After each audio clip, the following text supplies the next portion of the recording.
Interventi di manutenzione straordinaria per la messa in sicurezza o demolizione. Il dibattito sulle sorti dello strategico ponte Morandi di Agrigento, gemello di quello di Genova, il cui crollo ha causato una strage, si arricchisce di nuove prese di posizione, come quella autorevole di un pezzo delle istituzioni. A dire la sua, infatti, il titolare dell'assessorato regionale ai beni culturali, Sebastiano Tusa, il quale si pone il quesito se non sia meglio abbattere del tutto il viadotto che collega la città dei Templi con Porto Empedocle. Il suo pensiero è chiaro.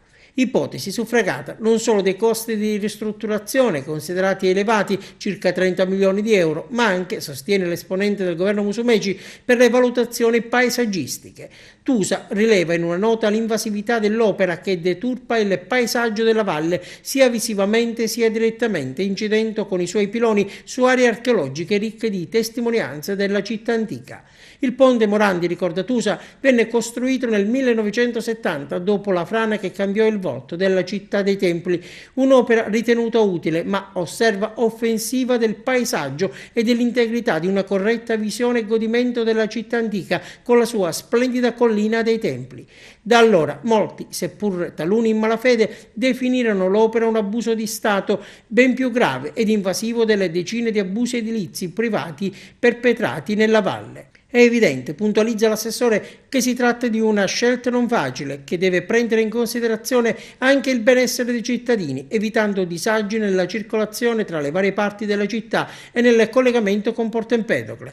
Sono certo però che di valide soluzioni e alternative se ne potranno trovare anche a costi minori, con il vantaggio indiscutibile di ridare decoro paesaggistico ad uno dei luoghi più belli ed evocativi del Mediterraneo. Le parole di Tusa, tutta musica per le orecchie di Maremico, da sempre favorevole all'abbattimento del ponte. È assurdo spendere 30 milioni di euro, spiega Claudio Lombardo, una cifra enorme su un malato terminale di 50 anni che ha una prospettiva di vita molto limitata.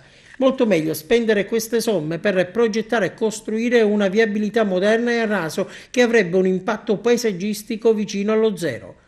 Chiedere l'abbattimento significherebbe restituire un paesaggio come quello che vedevano i greci 2000 anni fa e poi cancellerebbe la pesante cicatrice provocata da quella scelta bollata come scellerata, spiega Lombardo, il quale offre anche soluzioni di come abbatterlo, con quali soldi, cosa fare dell'enorme quantitativo di rifiuti prodotti dalla rottamazione.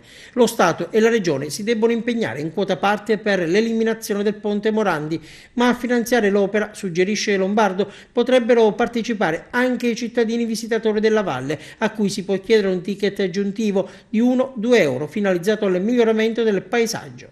Per quanto riguarda infine l'enorme quantitativo di rifiuti in calcestruzzo prodotti dall'abbattimento, potrebbe essere destinato per l'utilizzo marino, come la rifioritura della mantellata esterna e l'allungamento del porticciolo turistico di San Leone, ma si potrebbe impiegare anche, conclude Maremico, per costruire una diga foranea di fronte alla bocca del porto turistico di Siculiana.